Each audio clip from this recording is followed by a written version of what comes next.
Assalamualaikum warahmatullahi wabarakatuh. Selamat pagi, salam sejahtera bagi kita semua. Yang saya hormati beliau Bapak Ahmad Sofyan dan teman-teman 11D yang berbahagia, serta seluruh penonton yang menyaksikan video ini. Kami dari kelompok 7 sangat bersemangat karena pada kesempatan kali ini kami akan menyampaikan sebuah materi yang sangat dekat dengan kehidupan kita, yaitu tentang sistem gerak pada manusia. Teman-teman, pernah tidak kita berpikir bagaimana tubuh kita bisa berdiri tegak, menggerakkan tangan, atau bahkan bernafas? Semua itu karena sistem gerak yang kompleks namun luar biasa di dalam tubuh kita. Nah, di presentasi kali ini, kami akan mengajak teman-teman semua untuk mengenal lebih dalam bagaimana tubuh kita bisa bergerak dan apa saja gangguan yang bisa terjadi. Sebelum masuk ke materi, ada pepatah mengatakan, tak kenal maka tak sayang. Maka izinkan kami memperkenalkan diri terlebih dahulu.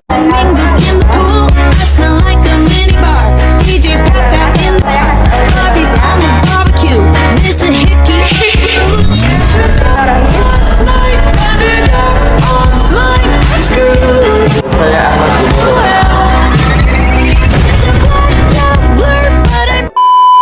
Nah, sekarang kita masuk ke bagian inti yang pertama, yaitu apa sih sebenarnya sistem gerak itu?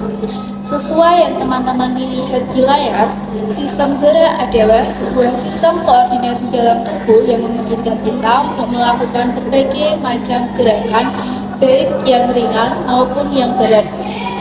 Sistem ini tidak bekerja sendirian, melainkan tersusun atas kolaborasi 3 komponen utama.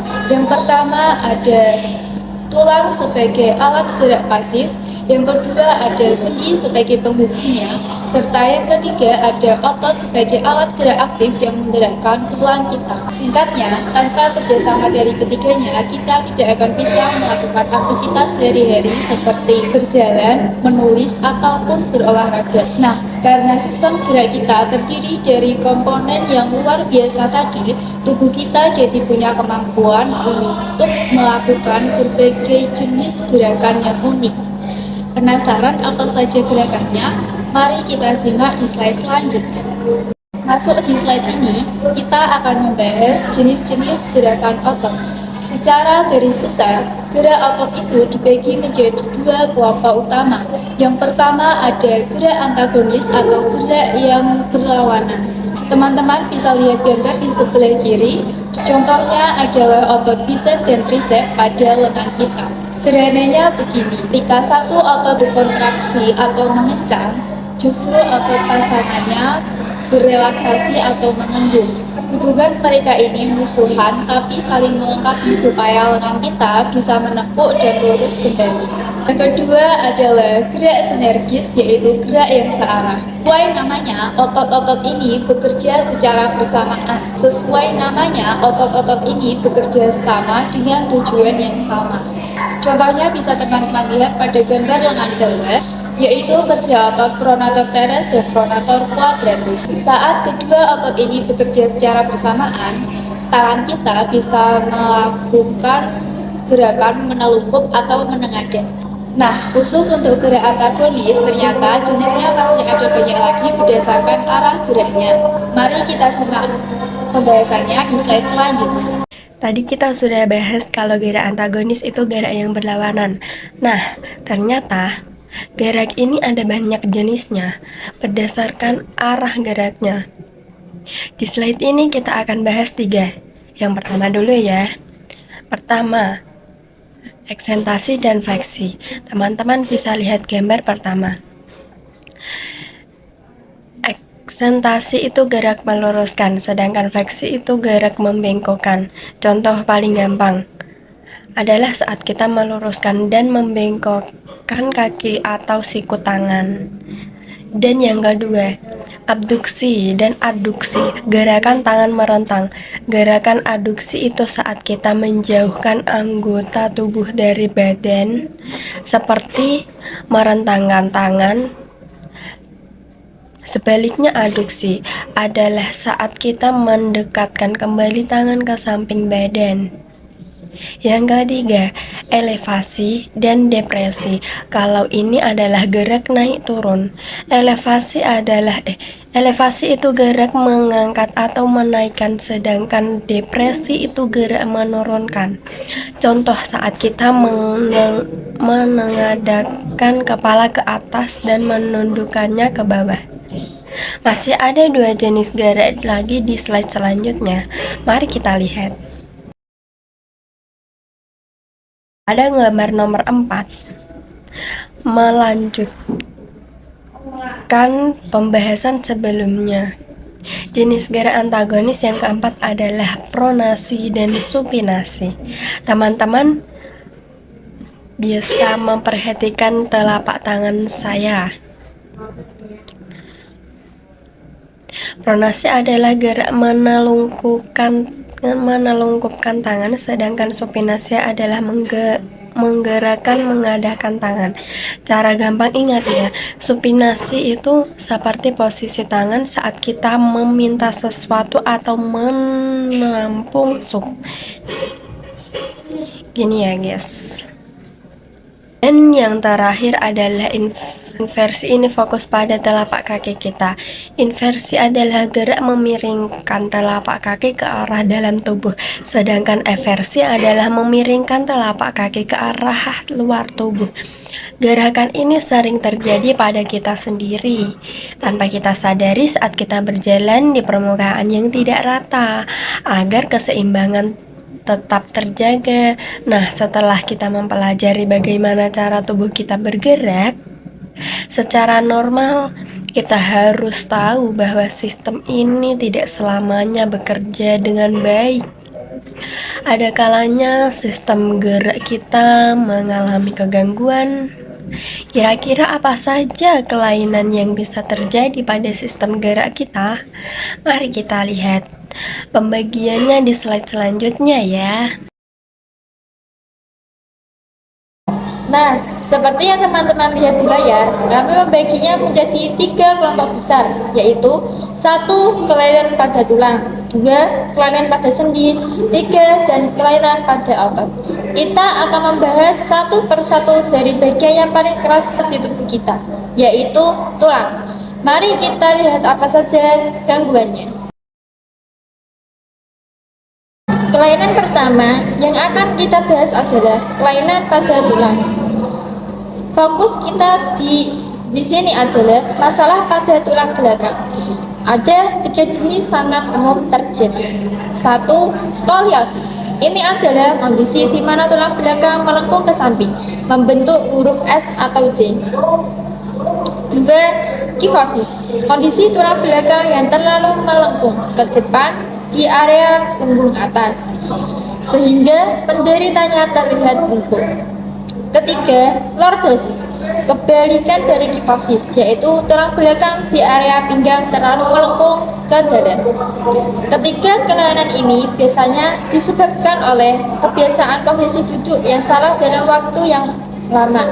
Jadi, teman-teman harus tetap tegak ya saat belajar.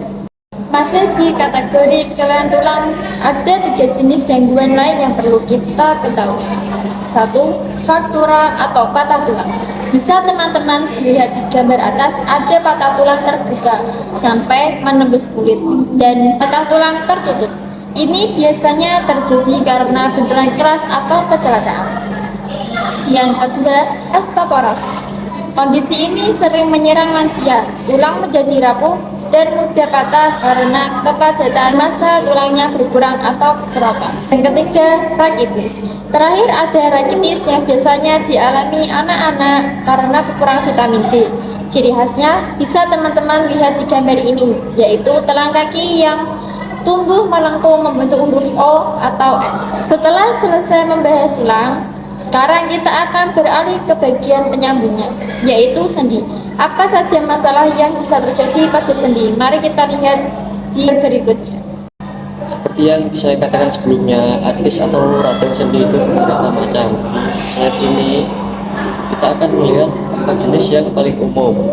Artritis gout, teman-teman bisa lihat gambar jempol kaki di sebelah kiri. Ini sering disebut asam urat. Kondisi ini jadi karena adanya penumpukan kristal asam urat di sendi yang menyebabkan peradangan hebat, merahan dan rasa nyeri yang tajam. Osteoartritis, kalau yang di sebelah kanan, ini adalah kondisi di mana tulang rawan yang berfungsi seperti yang saya katakan sebelumnya. Artritis atau radang sendi itu ada beberapa macam. Di slide ini kita akan melihat 4 jenis yang paling umum.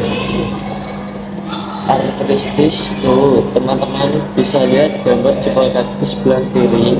Ini sering disebut asam urat. Kondisi ini terjadi karena adanya penumpukan kristal asam di sendi yang menyebabkan peradangan hebat, kemerahan dan rasa nyeri yang luar biasa tajam. Osteoartritis, kalau yang di sebelah kanan ini adalah kondisi di mana tulang rawan yang berfungsi sebagai bantalan. Di ujung tulang mulai menipis atau rusak, akibatnya tulang saling bergesekan, biasanya terjadi pada lutut atau panggul seiring bertambahnya usia. Yang ketiga adalah artritis eksudatif. Teman-teman bisa diperhatikan gambar tangan di sebelah kiri. Pada kondisi ini sendi mengalami peradangan dan terisi oleh cairan yang berlebihan. Hal inilah yang membuat sendi terlihat sangat membengkak dan akan terasa sangat sakit saat kita gerakkan. Yang keempat adalah artritis sika. Ini adalah kebalikan dari yang tadi. Sesuai gambarnya, artritis sika yang terjadi karena sendi kekurangan cairan sinovial atau pelumas alami tubuh. Karena pelumasnya hilang, sendi kering, akibatnya tulang akan saling bergesekan langsung, yang bukan cuma menimbulkan rasa nyeri hebat, tapi terkadang juga terdengar suara berderit saat digerakkan. Cara gampang ingatnya gini teman-teman, kalau artritis eksudatif itu banjir cairan, sedangkan kalau artritis sika itu kering kerotak. Selesai dengan urusan tulang dan sendi, sekarang kita pindah ke bagian yang membuat tubuh kita bisa bergerak aktif, yaitu otot. Kira-kira apa saja ya masalah yang bisa terjadi pada otot kita? Yuk kita ke slide berikutnya. Nah, sampailah kita di pembahasan yang terakhir, yaitu kelainan pada otot. Yang pertama ada tetanus. Teman-teman bisa lihat gambar kaki yang terkena luka di sebelah kiri. Tetanus ini disebabkan oleh infeksi bakteri Clostridium tetani. Bakteri ini mengeluarkan racun yang membuat otot kita mengalami kejang atau kaku terus-menerus. Inilah alasan kenapa kita harus hati-hati kalau terkena benda berkarat. Kemudian yang kedua adalah atrofi. Pada gambar tengah, atrofi adalah kondisi di mana otot mengecil dan kehilangan kekuatannya.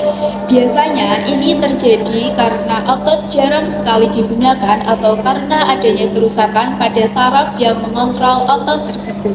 Sebaliknya, ada yang namanya hipertrofi. Seperti gambar lengan berotot di sebelah kanan, hipertrofi adalah kondisi di mana otot menjadi lebih besar dan lebih kuat.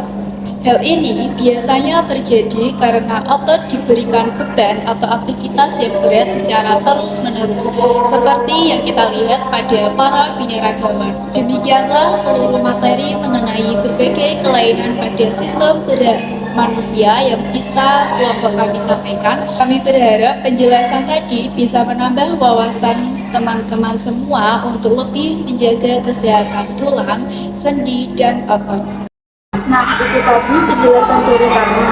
Karena kita tidak bisa tanya jawab langsung, teman-teman bisa tulis pertanyaannya di kolom komentar. Nanti kita berdiskusi seru di sana. Mohon maaf ya jika ada kesalahan kata atau penjelasan yang kurang maksimal. Semoga materi ini bermanfaat bagi kita semua. Terima kasih dan wassalamualaikum warahmatullahi wabarakatuh.